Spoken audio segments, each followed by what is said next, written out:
È vero che poi vi arrivano le cause per i morti? Beh, a volte è anche successo questo. Abbiamo anche delle cause aperte. Che il tema sia estremamente serio per la Regione lo conferma l'assessore alla protezione civile e all'ambiente, che racconta di cause giudiziarie in corso aperte per alcune delle tragedie che hanno insanguinato il Piave. C'è anche Bottacin al vertice dei sindaci in provincia, guidato dal prefetto. Troppe vittime, troppe tragedie sfiorate.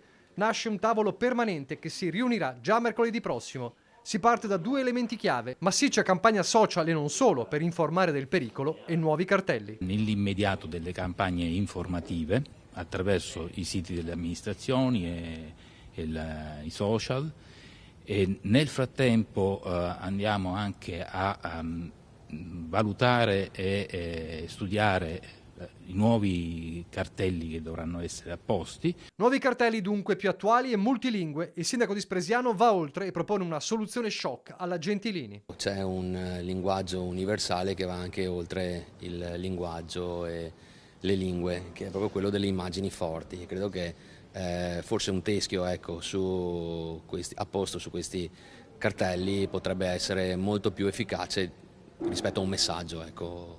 Un po' come ha fatto Gentilini. Assolutamente sì, un po' come ha fatto Gentilini sugli incroci pericolosi che ha messo i teschi e ha destabilizzato non poco. Un messaggio dirompente sui cartelli potrebbe essere utile. Impossibile e anche ingiusto per i primi cittadini adottare invece la soluzione drastica di chiusura di zone e recinzioni. Se dobbiamo ragionare in questi termini dovremmo mettere del reticolato dal Monte per Alba a Cortellazzo, non è una cosa fattibile, dobbiamo essere realisti e cercare di usare le armi che abbiamo a disposizione. Armi come ordinanze apposite che prevedano multe e sanzioni per chi le trasgredisce.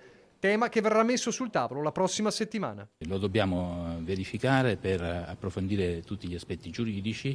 È un atto che abbiamo già visto emesso da altre amministrazioni comunali di altre regioni, ma anche di questa. Resta tra i messaggi uno che li racchiude tutti e che va oltre il Piave. A ribadirlo è l'assessore Bottacin. Tutti i corsi d'acqua del Veneto non sono balneabili, quindi non si può entrare in acqua per motivi che sono legati a un rischio che è oggettivo, e quindi non solo dove sono accaduti dei fatti negativi, se non tragici, non si può andare in acqua, quindi questa è una cosa che esiste da tanto tempo, da anni, per cui io posso approfittare di voi per ricordarlo ai cittadini: non si va in acqua.